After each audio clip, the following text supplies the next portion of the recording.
Allez, on va parler justement de programmatique et je demande à Vladimir Chou, VP demande chez Hivestack, de me rejoindre.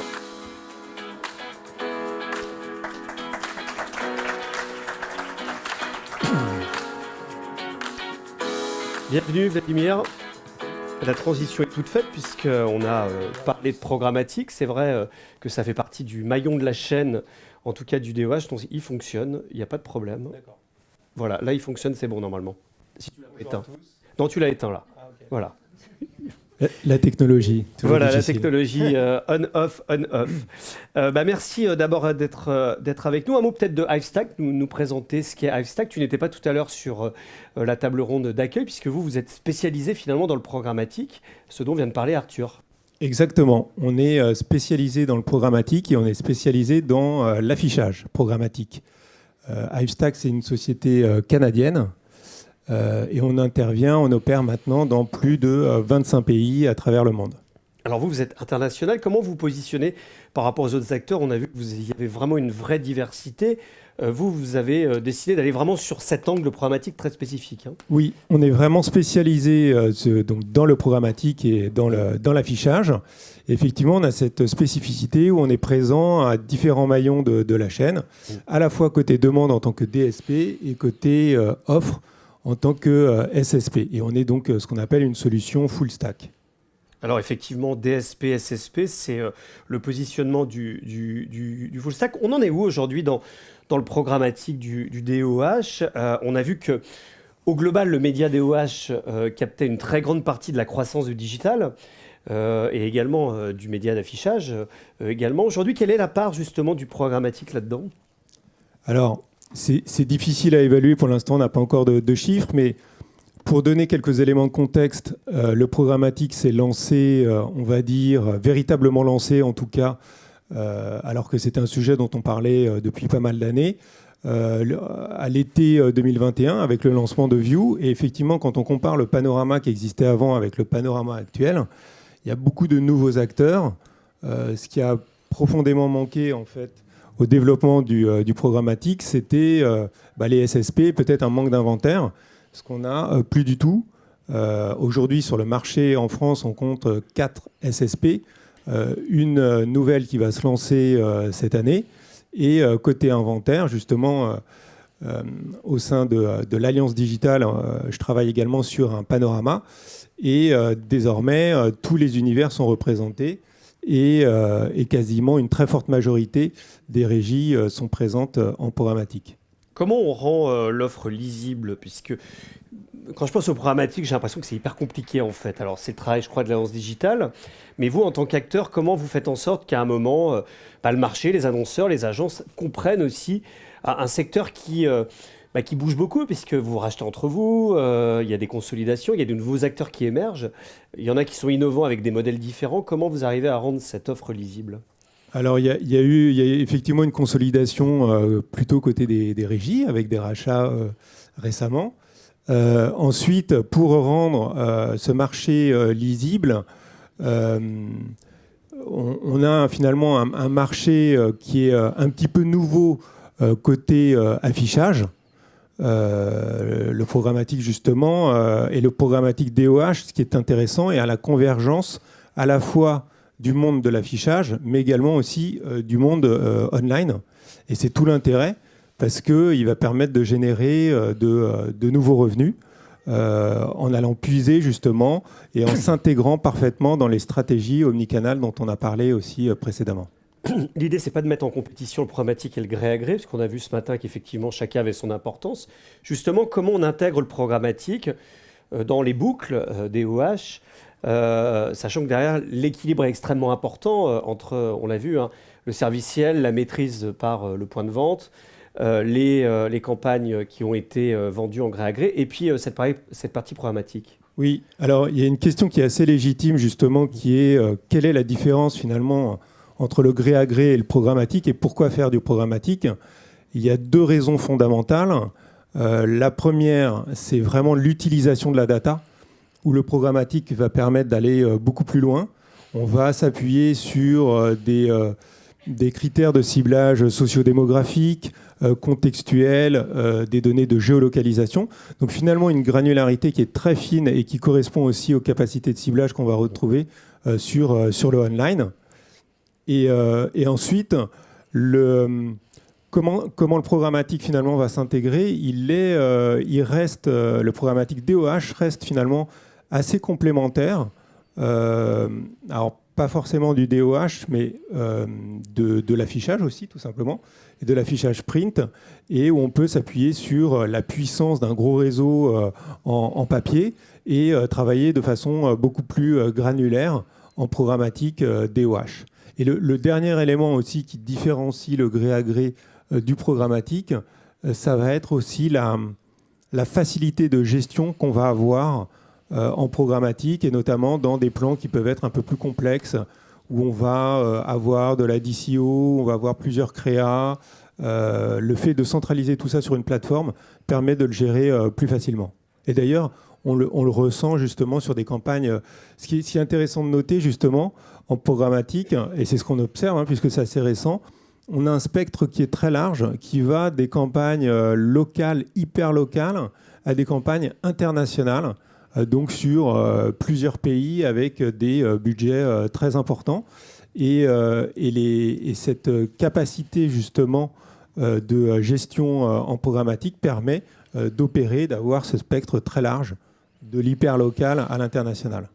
Et puis ça permet aussi aux régies et à ceux qui proposent les écrans de pouvoir aussi remplir d'une certaine façon aussi leur boucle. Alors j'essaye de le dire sans que ce soit perçu de façon négative.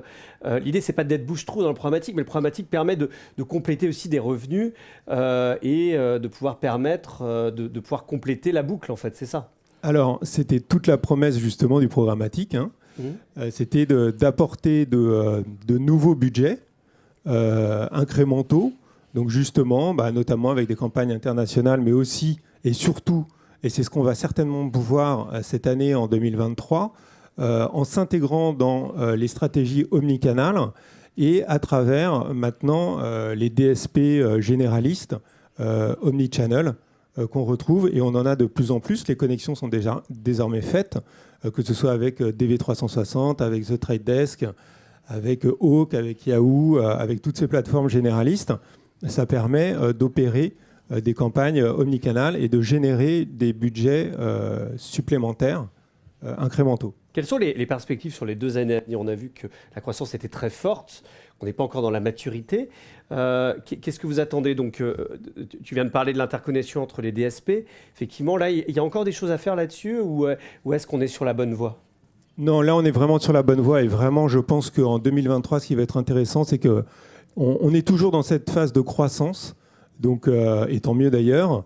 Le programmatique va encore grandir. Et cette croissance, elle va être tirée par les plateformes généralistes, certainement en 2023. On le voit, nous, déjà, dès maintenant. Et d'ailleurs, on vous présentera un cas qui illustre justement ce développement. Le panorama est désormais maintenant bien établi. Il y a certainement aussi en 2023, et c'est tout l'intérêt du programmatique, j'en parlais, au niveau de la data, des nouveaux data providers qui vont arriver pour avoir ces capacités de ciblage toujours plus fines, toujours plus granulaires. Alors justement, on va illustrer tout ça. Tout à l'heure, on a parlé d'électronique avec Google, on a parlé de boissons lactées avec Danone. Et là, on va parler de gel douche avec le Petit Marseillais, pas que.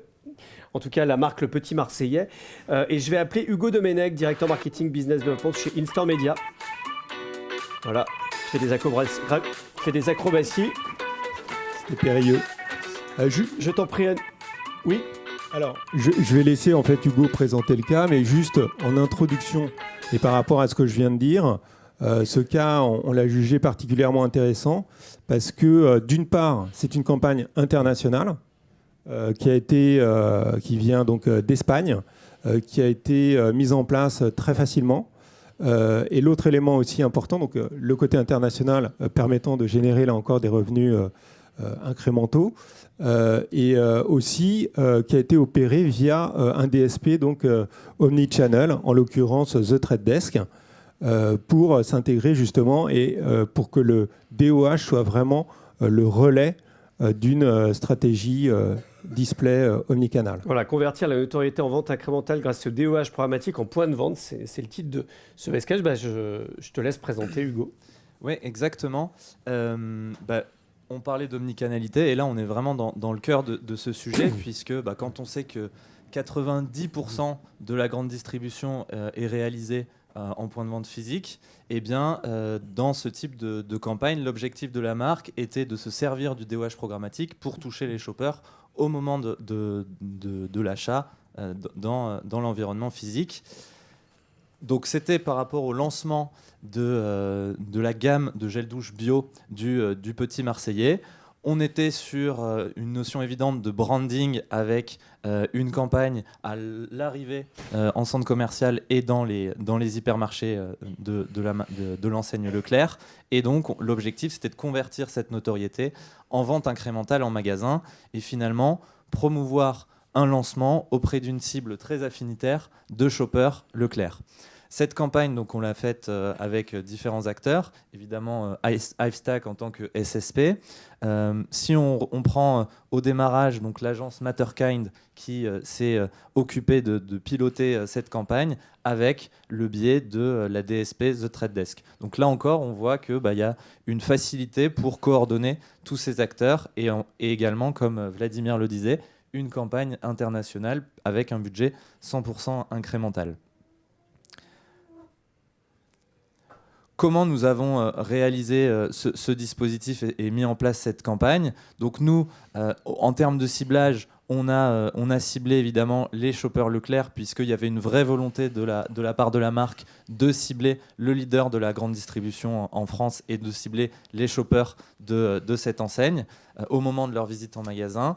Et donc, par rapport à notre inventaire, nous, mall, que nous proposons sur la plateforme SSP Hivestack, nous avons mis à disposition de l'agence et de The Trade Desk les malls qui sont équipés en DOH.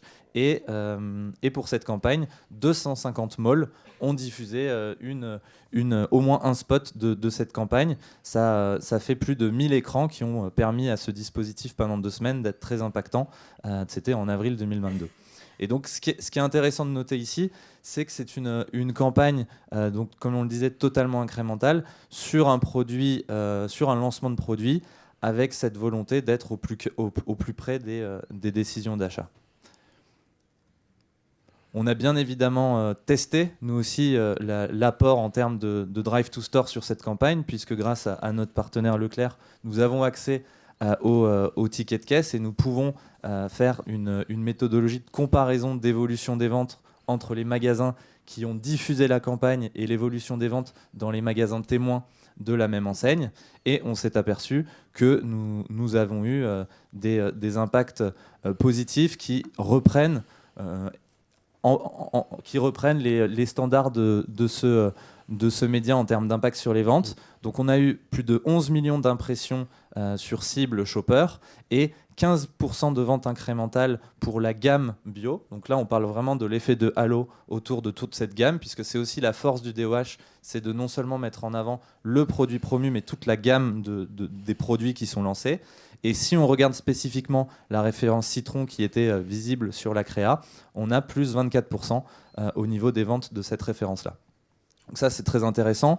Ce qui est intéressant aussi de noter, c'est qu'on est vraiment dans un lancement de produits avec des produits qui sont encore à des prix relativement accessibles. Quand on compare par rapport à des smartphones précédemment, là, les retours sur investissement sont différents. Mais ici, eh bien, on voit que dès le début, ça génère des ventes incrémentales pour un produit grâce au contexte d'achat qui est très pertinent. Très bien, je pense que c'était extrêmement clair. Peut-être une petite conclusion. Je ne sais pas si vous avez des questions, n'hésitez pas à les poser. Il y a un micro qui peut circuler. Je pense que vous avez été extrêmement complets tous les deux. Merci en tout cas pour cette illustration. On a une petite question là-bas. Je ne sais pas si on peut... le micro arrive avec Adam qui est en train de le faire passer. C'est là-bas.